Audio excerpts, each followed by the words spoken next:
बांग्लादेश की कल तक प्रधानमंत्री रही शेख हसीना आज शरण की मोहताज हैं। वो 5 अगस्त को पीएम पद से इस्तीफा देकर भारत आ गई थी और फिलहाल यहीं हैं।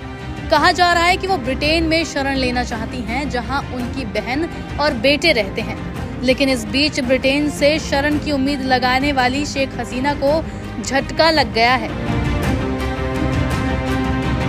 ब्रिटेन ने एनडीटीवी से बातचीत में कहा कि हमारे इमिग्रेशन रूल्स किसी व्यक्ति को शरण के लिए आने या फिर अस्थायी तौर पर रहने की परमिशन नहीं देते। ब्रिटिश गृह मंत्रालय ने यह भी कहा कि इस तरह की शरण तो किसी को भी उस देश से ही मांगनी चाहिए जहां वो सबसे पहले सुरक्षित पहुंची हो। इस तरह ब्रिटेन ने एक तरह से शेख हसीना को भारत में ही शरण मांगने का सुझाव दिया है। सर कीर स्टमर के नेतृत्व वाले ब्रिटेन से विकल्प खारिज होने के सूरत में शेख हसीना को अब किसी नए विकल्प पर विचार करना होगा।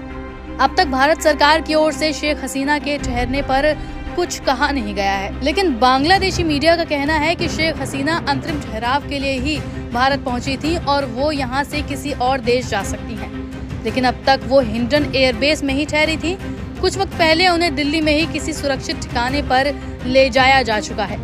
ब्रिटिश गृह मंत्रालय के प्रवक्ता ने कहा कि अंतर्राष्ट्रीय नियम कहते हैं कि यदि किसी को संरक्षण चाहिए तो जिस भी देश में वो सबसे पहले पहुंचे वहीं उसे शरण मांगनी चाहिए।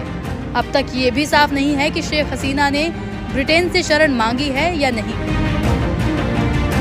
76 साल की शेख हसीना को हिंसक प्रदर्शनों के चलते सोमवार को देश छोड़ना पड़ा था। उससे ठीक पहले उन्होंने इस्तीफा भी दिया था। नौकरियों में कोटे के विरोध में वहां ऐसा आंदोलन हुआ कि जिससे 300 से ज्यादा लोग अब तक मारे जा चुके हैं। यही नहीं, शेख हसीना के निकलने के बाद भी देश में हिंसा का दौर जारी है और करीब 100 लोग अब तक मारे जा चुके हैं। कहा जा रहा है कि हसीना को निकालने के लिए सेना को सिर्फ 45 मिनट मिले थे।